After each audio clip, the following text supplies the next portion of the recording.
নমস্কার বন্ধুরা, আপনারা কেমন আছেন? আশা করি আপনারা সবাই খুব ভালো আছেন আর আমরাও খুব ভালো আছি।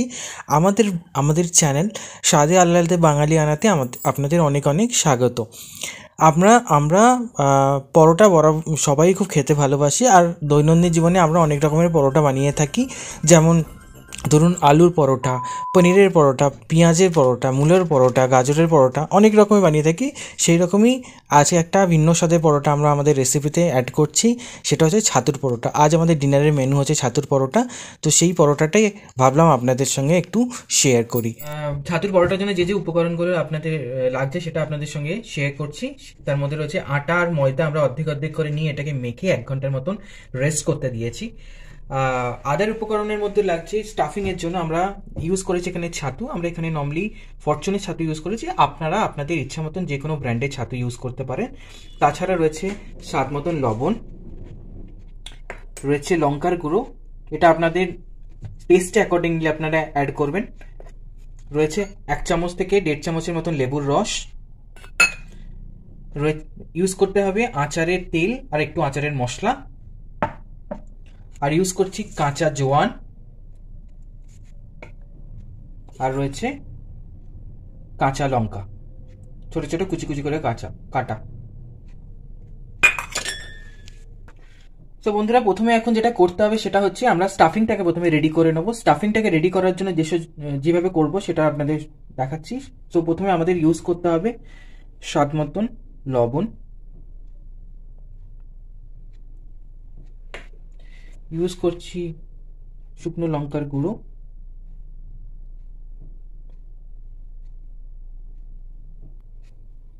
দিচ্ছি লেবুর রস,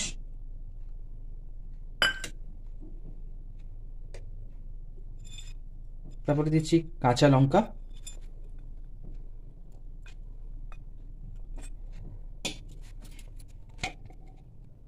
দিচ্ছি আচারের মশলা,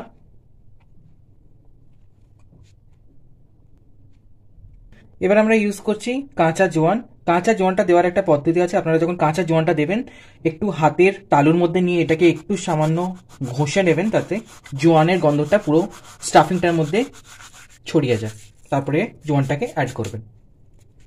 সমস্ত আমরা উপকরণগুলো দিয়ে দিয়েছি। এবার সামান্য একটু একটু করে জল দিয়ে এটাকে একটু টাইট করে মাখতে হবে।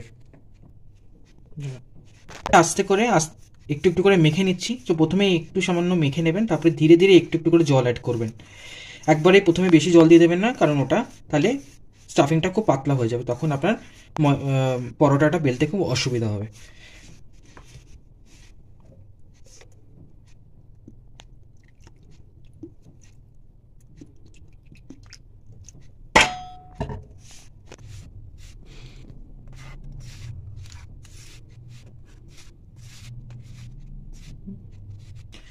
দেখুন মাখাটা খুব সুন্দরভাবে হয়েছে, ধীরে ধীরে সমস্ত কিছু ছাতুর সঙ্গে একবার মিশে যাচ্ছে। এইভাবে একটু একটু করে জল ইউজ করবেন, একটু সামান্য করে জল ইউজ করবেন, আর এইভাবে মাখবেন। যেমন দেখুন আমি আবার একটু জল ইউজ করছি, কারণ খুব শুকনো মতন লাগছে। একটু সামান্য ইউজ করলাম।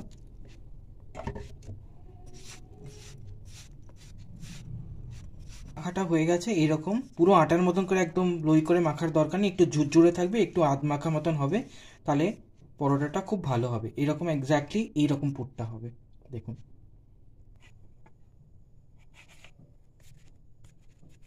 একটু ছোট করলে হবে। দেখুন বন্ধুরা, এবারে পরোটাটা বেলার পালা। সো এরকম সাইজের একটু লই করে নেবেন। একটু পরোটাটা মোটা হলে আপনাদের খেতে ভালো লাগবে, সেই জন্য আমরা একটু বড় সাইজের লই করে নিয়েছি। এবার আপনাদের একটু বেলাটা দেখাচ্ছি কীভাবে স্টাফিং করে এটাকে বেলবেন। দেখুন সমস্ত লইগুলো আমাদের করা হয়ে গেছে। এবার একে একে সমস্ত লইয়ের মধ্যে ধীরে ধীরে পুরটা ভরে নিয়ে আস্তে আস্তে বেলে নেব পরোটাগুলো।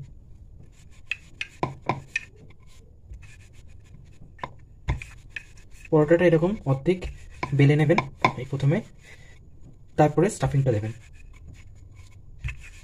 সেটা আপনারা নিজেদের চয়েস অনুযায়ী দিতে পারেন, আমি এইভাবে বানাই, তাই জন্য আপনাদের এটাই শেয়ার করছি।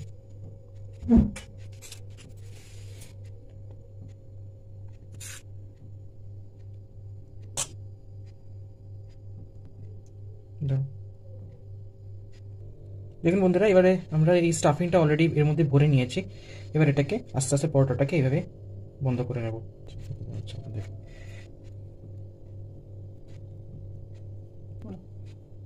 আমি এর মধ্যে যে স্টাফিংটা দিয়েছি সেটা অ্যাপ্রক্সিমেটলি 3 চামচের মতন স্টাফিং ভরেছি, কারণ একটু বেশি স্টাফিং থাকলে আপনার পরোটাটা খেতে ভালো হবে, একটু মোটা হবে। তো আপনারা আপনাদের ইচ্ছা মতো ভরতে পারেন।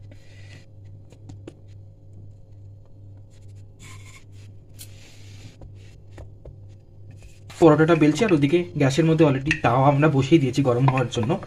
সো এবারে একে একে সমস্ত পরোটাগুলো এভাবে বেলে নিয়ে বানিয়ে নেব। দেখুন বন্ধুরা কি সুন্দর গোল হচ্ছে, আর এক ফোঁটা স্টাফিংও বাইরে বেরোয়নি।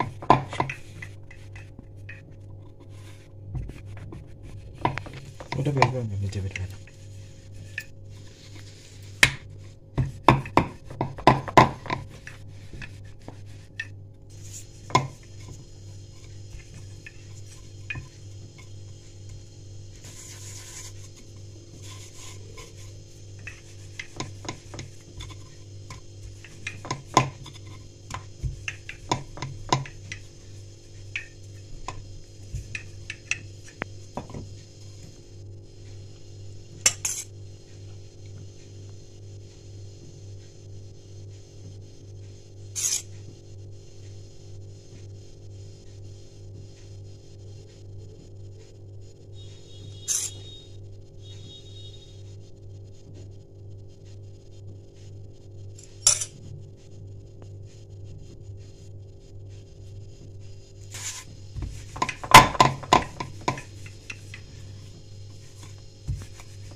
দেখুন বন্ধুরা কি সুন্দর গোল হয়েছে, আর স্টাফিংটাও একদম ফেটে বেরিয়ে আসেনি। এরকম হবে আপনার পরোটাগুলো এক একে তাওয়াতে দিয়ে দেবো এরকম করে। দেখুন এই ধারে তাওয়াতে পরোটাটা একবার দু সাইড ইপিট ইপিট করে একটু সেঁকে নেবেন, তারপরে সাইড থেকে তেলটাকে অ্যাড করবেন। তেল বা ঘি যাতেই আপনারা করতে চান সেটাকে অ্যাড করবেন। দেখুন এবার আমরা সাইড থেকে এখন দিয়ে তেলটা অ্যাড করছি।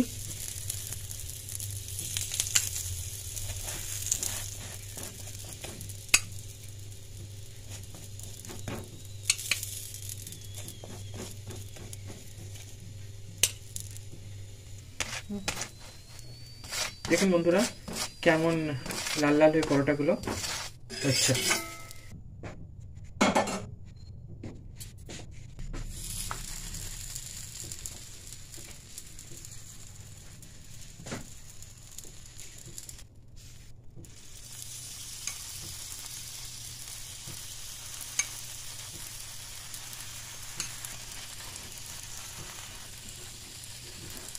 এইভাবে বন্ধুরা এবারে একে একে সমস্ত পরোটাগুলো এইভাবে ইপিট ওপিট করে ভালো করে সেঁকে নেব।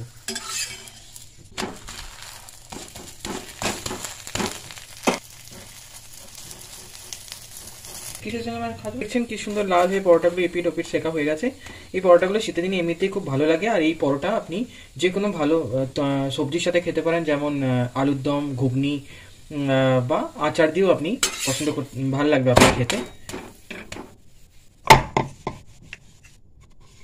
বন্ধুরা এবারে একে একে সমস্ত পরোটাগুলো এইভাবে ইপিট ওপিট করে ভালো করে সেঁকে নেব।